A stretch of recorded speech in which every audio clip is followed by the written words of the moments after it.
I have the esteemed honor of having a conversation with a legend in our industry. Bob Metcalfe is the co-inventor of Ethernet. He has a law named after him, always a big deal, and founded 3Com. So I'd like to welcome Bob to the stage right now. Thanks, Bob. And we're super excited about what we're going to be talking about here. So I wanted to lead off with something, though, Bob, something I've always personally wondered, and I get to be a little selfish up front. You co-invented Ethernet, a huge technology that forms the backbone of a lot of the technology infrastructure we use every day. When you were working on this stuff, did you know it was going to be so big, so important, or when did you realize that? And tell us a little bit about that. No. Many of my colleagues like to lie about that they somehow knew how things would go, but Ethernet was a big surprise. We built it as a tool of our laboratory to connect things together. But much later, I went to buy an Ethernet cable at a Staples, and I was greeted by a young woman who was pierced and tattooed and, not like this. And I said, I'd like to buy an Ethernet cable. And she said, oh yes, follow me. And I followed her, and there was a wall of Ethernet cables, different lengths, different colors. That's when I really knew we had made it big. Okay. So you built this for yourself internally, took it to market, and now we use it every single day. That's really cool. Okay, so my second question, some of y'all may not know this, but Bob actually was early in the IoT as well. He was a board member, investor, and at one point the CEO of one of our acquisitions, Ember. So at the beginning, there's big visions about what the IoT was going to be, an internet by itself, many times bigger than the internet that was driven by people. How do you feel about how far it's come? Do you think this thing has got a long way more to go? And is the promise of Ember, are we there now, or is it going to be there in the future? We're going to be there in the future, but we're happening right now. I mean, I've been to this kind of meeting before. My people, these are my people here. And we installed all those cables. You go under the table and you hook the cables together. I've done that, a lot of it. And so IoT is a happening thing, and it's quite far along, as evidence this meeting, as evidence your August financial results, which were awesome. Yes, and we've got a long way to go there. We'll be having our next results coming out in November. So then my last question, before we go to the audience here, and I think there's one that is the same one. AI is on the tip of everyone's tongue. It is all the rage right now. And you have, I think, a perspective that's very unique. You've seen a lot of hype cycles come and go. You've seen a lot of core technologies being built. What are your opinions on AI? Is it going to transform the world? Is it a hype? Is it both? Or is it neither? The title of my undergraduate electrical engineering thesis was A Neuron Model. And I wrote it in 1968. My advisor, Marvin Minsky, one of the founders of AI, didn't like my thesis. So he sent me off down the hall to work for another professor on a networking project. And that worked out pretty well for me. So I've seen AI come and go a bunch of times. It comes and it goes, and everyone complains about the hype when it's being hyped, and then, but I'll tell you, it is both hyped and it's the next big thing. Yeah. That is, when they eventually draw the exponential curve, you'll see there's often a lot of wiggling around that exponential. We're in one of the wiggles, yeah. And we're going to return to this astronomical thing. And so this sounds like a good time. I'm often asked whether networking is a good thing or not. Is what you do good? And the answer is very good. And there's a chart floating around, you should look for it, that shows the growth of the population since 1800 and the growth of people living in extreme poverty, which sort of follows that line. And then around 1985, the internet arrives, and for the first time in recorded history, that poverty line goes down. So you should be proud of the field that you're in because you're doing good. I like that. I like to think the technology we're doing is making the world a better place.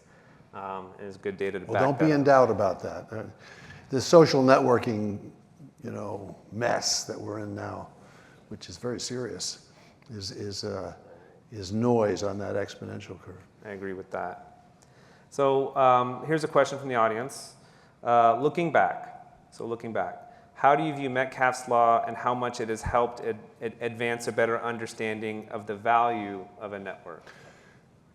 So Metcalfe's law says that the value of a network grows as the square of the number of attachments or users. It was a slide. I was vice president of sales and marketing of 3Com at the time. And we were selling a trial kit, a 3-node network, 3 Ethernet cards and a piece of coaxial cable and a diskette of software. We sold it for $3,000 to get people to try this Ethernet thing. You'd have 3 PCs like this, and the cable would connect them together, and they could share a disk, share a printer, and exchange emails. We sold a bunch of those, and our users said, it did everything you said it would do, but it's not useful. So imagine being a VP of sales and marketing of a company whose products are not useful. So I went over to Stanford and I typed into a slide. It was way before PowerPoint, a 35 millimeter slide that said the value of a network grows as the square. So the reason that your networks are not useful is they're too small. And what's the remedy for that? Buy more of our products. And they did, and we went public shortly thereafter. The real story. Another from the audience. When you look at the technology today, networking and IoT in particular, how close have we come to what you envisioned back in the 70s? 70s? Or that's what the question says. Wow. Pick a point in time. The 70s. I have been constantly surprised by the proliferation of the internet in its various dimensions. And I expect to be surprised again. You should expect to be surprised. By the way, that's a good mindset, expecting surprise, because that makes you more resilient in your response. So I wonder what the surprise is going to be. So I guess AI is the current, there's something about AI that's going to be surprising at some point. I think it's already surprised us. A few years ago, I couldn't have imagined real robo-taxis sitting in Austin, Texas. I thought that was 10 plus years away, and here we are. I think there's a lot of AI potential in the audience here, customers that are implementing it. So I'm currently designing geothermal wells, writing a model. And I'm working on that project with an AI, GPT. So GPT and I are, so I turned to GPT and typed, help me design a geothermal well. Boom, back she comes, and she says, fantastic, and types out a design of a well. That's the danger, because I felt great that she thought it was fantastic. They do stoke the ego a little bit. Yeah. I think there's a South Park episode about that. Okay, another from the audience. So I know you spend a lot of time kind of helping the innovation that's going on in startups and university systems here. How can universities do a better job of translating research that they do into real-world innovation and startup creation?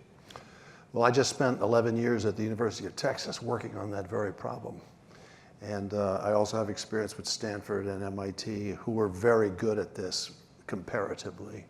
But I say comparatively because all of them, MIT, Stanford, and Texas, are not good at converting research results into impact. Impact is what we need.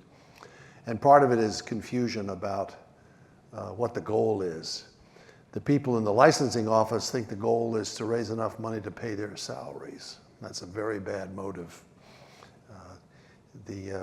So the Silicon Valley ecosystem, I think, comes closest.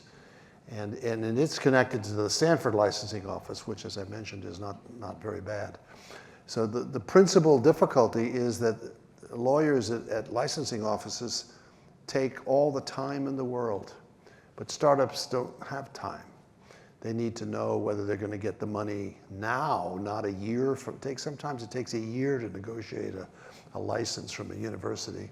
Sometimes it gets that bad. So I guess speeding things up and shifting the incentives would be how to do better. Okay, that's good advice. Well, okay, so a lot of our customers are kind of adopting new technology into existing applications. This is very different than the beginnings of the internet where computers were new themselves. Do you have any advice for the audience in terms of bringing a new technology with new use cases into existing everyday things? The hard thing that you have to do now is settle all the squabbling over standards and converge on them. And I'm not expert enough to tell you which ones to converge on, but now is the time because scaling requires standards. And this market is expanding. It's going to be big. You knew that. Billions and billions of them, but it needs standards. So fix that. Put a priority on getting those standards converged. You know, the Matter and the threads and the. So how did you push the networking space, you know, in prior eras to do that? Like, how did you help get that done? Because we want that too. We want common standards. We formed Project 802, IEEE 802, in. Actually, there's a considerable dispute as to when it was formed, but it first met at the Jack Tar Hotel in San Francisco in February 1980. And 802 has been a miracle organization. It has done many important standards, and so they have that knack of converging at the right time, or shortly thereafter, the right time. And now's the time for y'all to settle on your standards. One of the kind of forefronts of standardization that's still in front of us is around security. You know, we want an IoT that's secure and stable as a foundation to grow off of. How important do you think the security technology is going to be to kind of make the networking and IoT go as far as it can? Well, I wrote a memo documenting the Internet's first security breach in December of 1973. 2 high school students broke into the Internet by using the password admin. And fortunately for all of us, at that time there was nothing worthwhile in the Internet. So they broke in and there was a bunch of Unix. But since then, I have taken seriously the layering. You're all familiar with the layering of the network. Yeah. Mm-hmm. Yeah, they call it the ISO reference model. And I principally have spent my life at levels 1 and 2 down here, physical and link. Was it link? Data link. I never liked the fact that it was 2 words, because all the other were 1 word, but that layer was data link. Why not just link? Would have been enough. But you know, to make a standard, you have to concede. Anyway, I was operating at level 1 and 2, and whenever they asked me about security, I would say, not my level. Mm-hmm. Go up. You know, 3, 4, 5, 6, actually 7, really. So I don't know anything about security. Okay.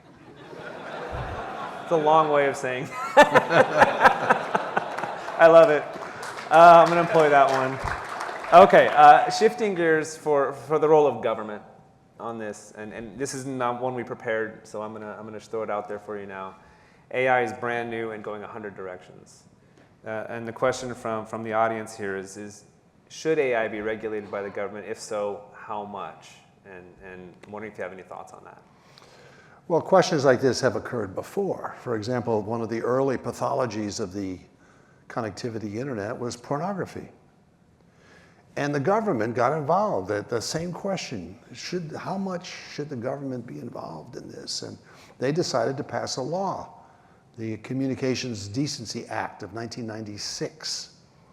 It was declared a year later, that law was declared unconstitutional. And as a result, there's no more pornography on the internet.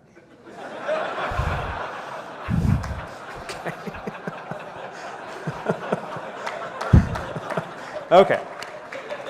New topic.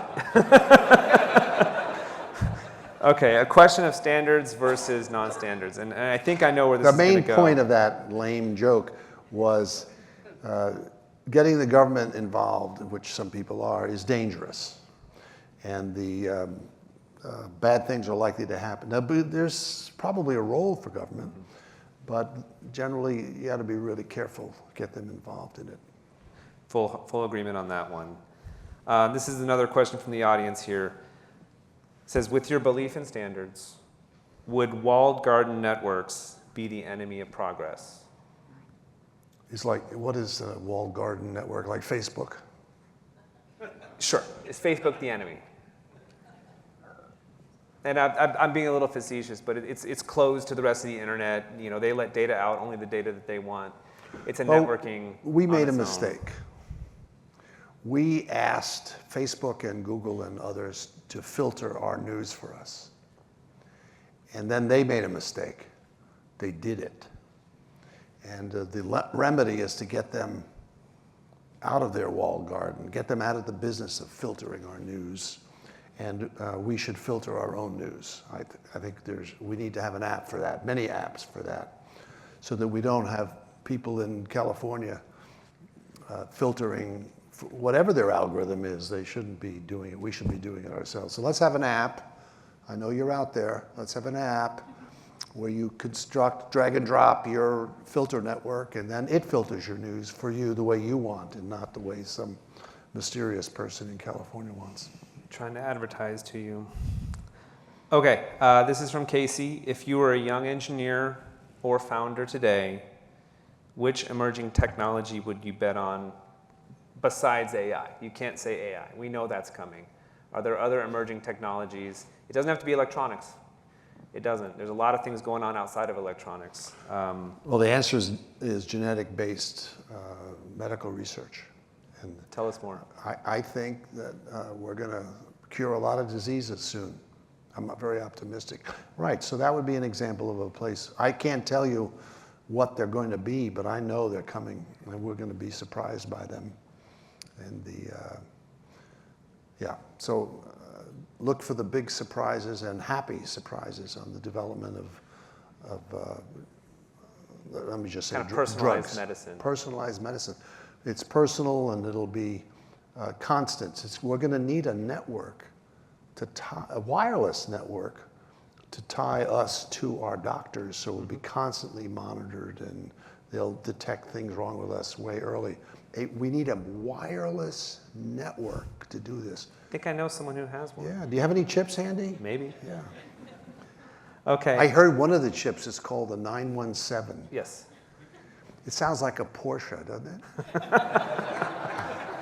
I'm not in the business of naming chips anymore. I do a poor job of it every single time. Okay. This one's called the SIX917. Yes, SIWX917. W? For wireless. Wi-Fi. Oh, I'm terrible instead at of the naming. X. Instead of the X, you mean? There's a lot of X's in our parts.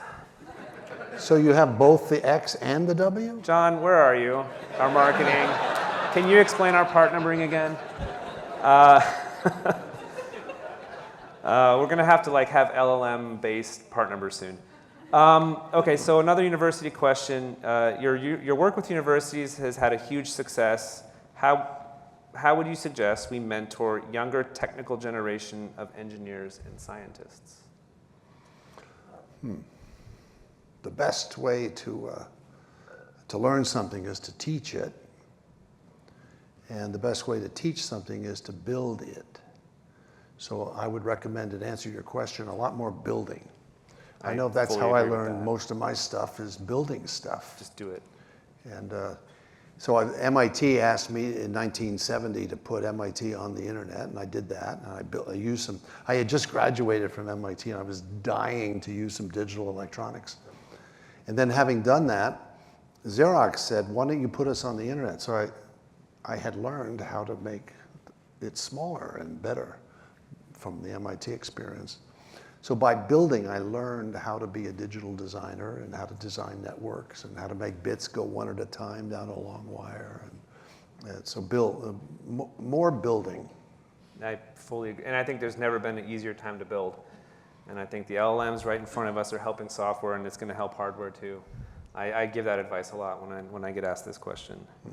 I think my last question here for you is going to be, you've been here since yesterday. You've seen the whole show. That was really important to you.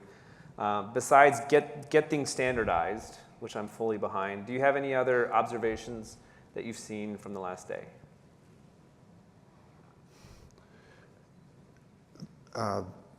What's happening here is this is not the first time it's happened on Earth. Gathering of developers with a new platform, sorting out an important new platform is an innovation tool. It happens, it recurs in innovation processes. And like I said, your job next is to get the standards settled so we can scale. Yeah, we're pushing that hard. Part of this is about that, by the way. Yeah. Bringing the groups of people together to drive common interests and conversations, which is the only way it can so be here's a lesson I learned at 3Com. My company decided to have a user group gathering in Santa Clara, Mountain View, and they came, 11 of them or so. It was early. But we watched what happened, and what happened was we had a bunch of product managers lined up to present our new products and our roadmap, just like happened here. And what we noticed is the users got more, not from us, but from each other. So that a gathering like this is really a meeting of your customers with each other. And the briefings on the products and the roadmap and so on are important. They have to be done, but they're not what this meeting is about. It's about sharing reference designs and practice, top practice with the products. They're right here. And for everybody else, I want to thank you for your time this afternoon, for coming and sharing your insights with the audience. Everybody give Bob a round of applause. Thank you.